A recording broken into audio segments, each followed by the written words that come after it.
Welcome back to my YouTube channel guys. আশা করি সবাই ভালো আছেন। তো আমার বাইকের হচ্ছে আজকে প্রথম সার্ভিস। তো আমি আসলে এই প্রথম সার্ভিসটি করার জন্য এসেছি। তো এখন প্রথম সার্ভিসের ক্ষেত্রে আমি বলছিলাম যে আমার বাইকটি একটু ধাক্কায়। তো সেক্ষেত্রে আমি হচ্ছে দুটি প্রোডাক্ট কিনি। একটা হচ্ছে WD-40 আর একটি হচ্ছে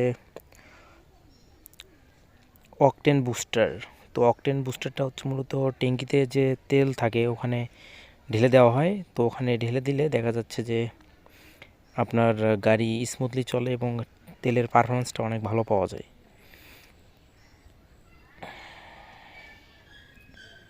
আর এখানে অনেকগুলো সার্ভিস দেখতে পাচ্ছেন, সার্ভিস প্যাকেজ। আর এখানে আজকে অনেকগুলো সুজুকি জিক্সার মোটর এসেছে, তাদেরও আর কি প্রথম সার্ভিসের কাজ। এখানে দেখতে পাচ্ছেন হাইড্রোলিক ব্রেকটি খোলা হচ্ছে। হাইড্রোলিক ব্রেকের দুই সাইডে ঘষে যে ময়লাগুলো থাকে ওইগুলো পরিষ্কার করা হবে।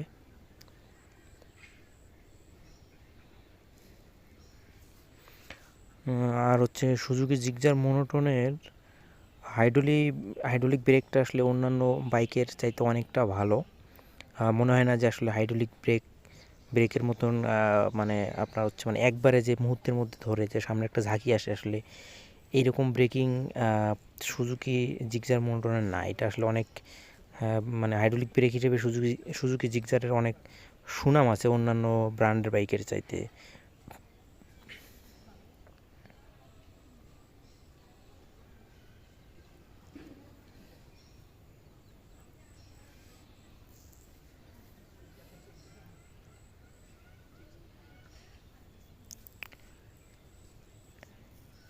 এটা হচ্ছে লেফট সাইড প্যাড, আর একটি হচ্ছে রাইট সাইড প্যাড, যেটাকে বলা হয় ব্রেক ক্যালিপার আর কি।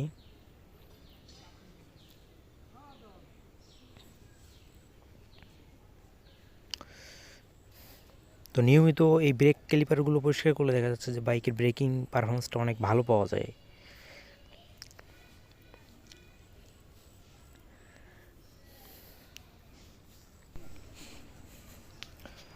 এখানে আপনারা দেখতে পাচ্ছেন যে হচ্ছে পিছনের চাকাটি খোলা হচ্ছে।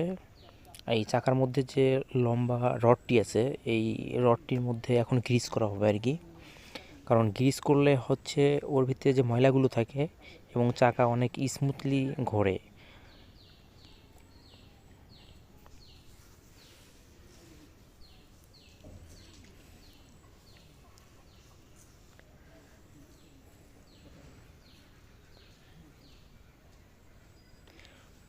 তো লাটটি যথেষ্ট পরিমাণে টাইট থাকার কারণে দেখা যাচ্ছে যে এইটা অনেক পরিশ্রম করে খুলতেছে সার্ভিস সেন্টারের ভাই।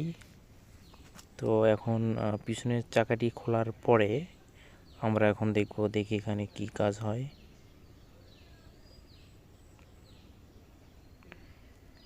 পিছনের ড্রাম ব্রেকটি খোলা হচ্ছে, এর ভিতরে প্রচুর ময়লা আছে আমি দেখতে পাচ্ছি। তো এইগুলো হচ্ছে প্রথম সার্ভিসের যা যা করার ছিল। আপনারা দেখতে পাচ্ছেন যে মরিচার মতন অসংখ্য ধুলো ড্রাম ব্রেকের ভিতরে। তো এইগুলো নিয়মিত পরিষ্কার না করলে দেখা যাচ্ছে যে খুব দ্রুত ব্রেক প্যাডগুলো ক্ষয় হয়ে যায়। আর আমার বাইকের মোবিলেরও ড্রেন দেওয়ার প্রয়োজন ছিল, তো মোবিলের অবস্থা একদম বাজে। সাধারণত 350 থেকে 500 কিলোমিটারের মধ্যে এই মোবিলটি আসলে ড্রেন দেওয়া উচিত প্রথম সার্ভিসে। তো আমার মোবিলের অলরেডি কালারটা পরিবর্তন হয়ে গেছে।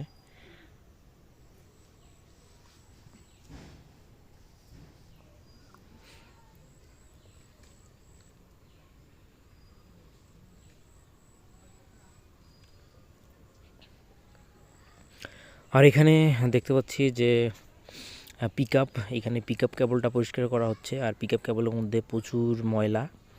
আর পিক আপটা পুরোটাই খুলে ওখানে কিছু মোবিল দেওয়া হবে যাতে পিচ্ছিল হয়ে যায় এবং অনেক স্মুথলি এক্সিলেটরটা টানাটানি করা যায়। আর এখানে যদি কোনো প্রবলেম থাকে সেক্ষেত্রে দেখা যাচ্ছে যে আপনার তেল অনেক পরিমাণ ড্রপ খাবে এবং মাইলেজ ভালো পাওয়া যাবে না। এটি হচ্ছে আরেকটি মানে বড় প্রবলেম। তো আমার বাইকটি এখন হাইড্রোলিক এয়ার প্রেশারের মাধ্যমে পরিষ্কার করা হচ্ছে, আপনারা দেখতে পাচ্ছেন। তো হাইড্রোলিক প্রেশারের মাধ্যমে এয়ার ক্লিনারও অনেক পরিষ্কার করা হলো। আসলে এয়ার ক্লিনারটা হচ্ছে এটি হচ্ছে মানুষের ফুসফুস যেরকম বাইকের ঠিক তেমন, কারণ এটি যদি ময়লা দ্বারা আক্রান্ত হয়ে যায় মানে অধিক পরিমাণে, সেক্ষেত্রে দেখবেন আপনার বাইকের কোনো স্পিড আসবে না। আর আরেকটা হচ্ছে যে আপনার তেল প্রচুর পরিমাণে তেল খাবে, আর সুজুকি গাড়ি তো অলওয়েজ তেল বেশি খায়। তো এটি সুন্দরভাবে পরিষ্কার করে লাগানো হচ্ছে, আপনারা দেখতে পাচ্ছেন।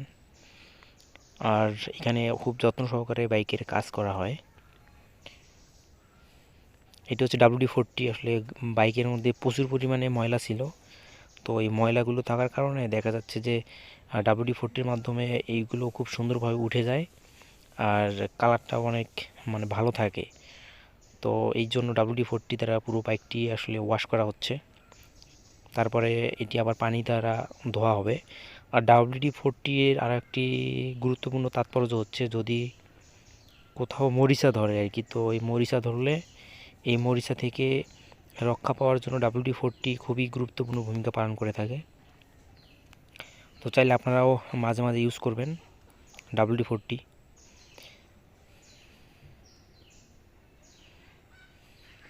আপনারা দেখতে পাচ্ছেন যে WD-40-র মাধ্যমে চিপাই চাপাই বিভিন্ন জায়গায় যেগুলোতে আসলে পানি দ্বারা ময়লা পরিষ্কার করা সম্ভব না, সেখানে WD-40 দ্বারা পরিষ্কার করা হচ্ছে। আর বাইকের কালারও অনেকটা সুন্দর গ্লোসি ভাব দেখা যাচ্ছে WD-40 ইউজ করার কারণে।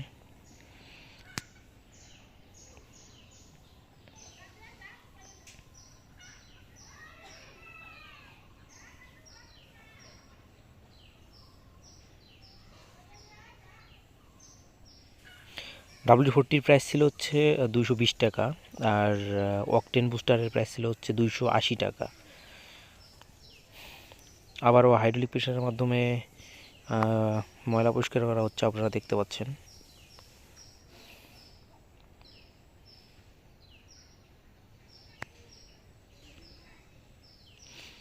একদম look like handsome WD-40 use করার কারণে। তো এটা ইউজ করার পরে আমরা দেখতে পারবো এটি হচ্ছে পানি দ্বারা কিভাবে পুরো বাইকটাকে ওয়াশ করে।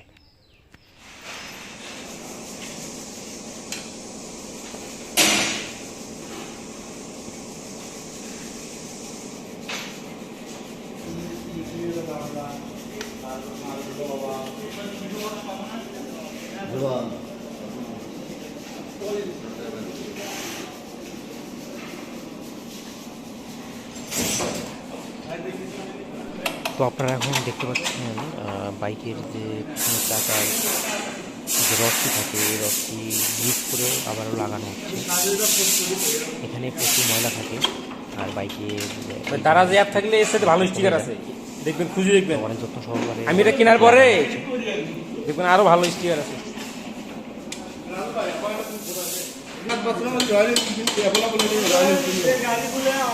আগে কিন্তু দেখা গেছে রাস্তাঘাটে স্মৃতি হিসেবে রাখি এই শেষ 100 এইছে। হ্যাঁ ও জাপানিগুলা এখনো কিক ধরে, এটা এখন সেলফি না, 1 বছর হয় না স্টার্ট ধরে না ঠান্ডার দিনে, ওটা এখনো কিক নাই।